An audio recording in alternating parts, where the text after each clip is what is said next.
그리고 그때 15대 대선, 16대 대선에서 이러한 가짜뉴스로 선전성동을 일삼았던 장본인 가짜뉴스 전문 국회의원이 지금 민주당 구석에 앉아 있습니다. 제가 누구라고 얘기는 안 하겠습니다. 두 번 다 사면받았습니다.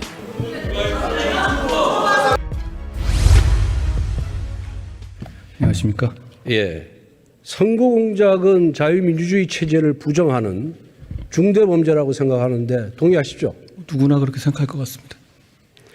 이러한 중대범죄가 바로 지난 대선에서 일어났습니다. 대선 6개월 전인 2021년 9월 15일 날 대장동 사건의 주범인 김만배와 신학림 전 언론노조위원장은 윤석열 후보가 2011년 부산저축은행 사건 수사 때 대장동 대출 브로커 조모 씨를 만나 커피를 타주고 사건을 무마했다는 허위 인터뷰 녹음 파일을 만들었습니다.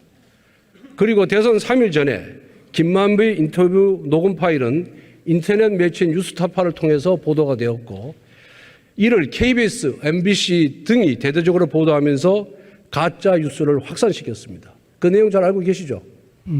관련한 부분에 대해서 검찰이 현재 수사 중입니다. 게다가 민주당과 이재명 후보는 이러한 가짜 뉴스를 이용해서 대장동 사건은 이재명 게이트가 아닌 윤석열 게이트다, 이렇게 거짓 선동을 일삼았습니다. 장관님, 통상 인터뷰는 즉시 보도하는 것이 상례죠.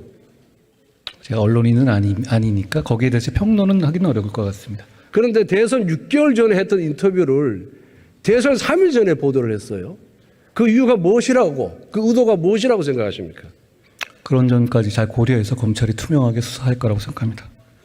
제가 보기엔 이렇습니다. 2011년 9월 대장동 게이트가 터졌지 않습니까? 여기에 당시 이재명 성남시장의 관여 의혹이 제기가 되었습니다. 그랬더니 이걸 모면하기 위해서 김만배가 가짜 녹취 파일, 뉴스 파일, 인터뷰 파일을 만들었어요. 그런데 왜 그 당시 공개하지 않았냐 하면은 그 당시에 보니까 대선 판도가 어디로 갈지 불투명했기 때문입니다.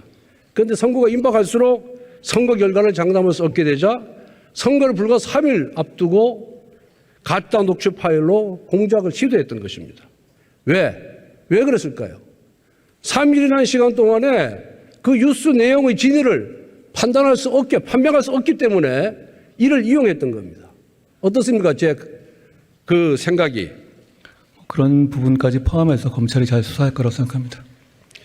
지금 선거 공작의 실체가 드러나고 있어요.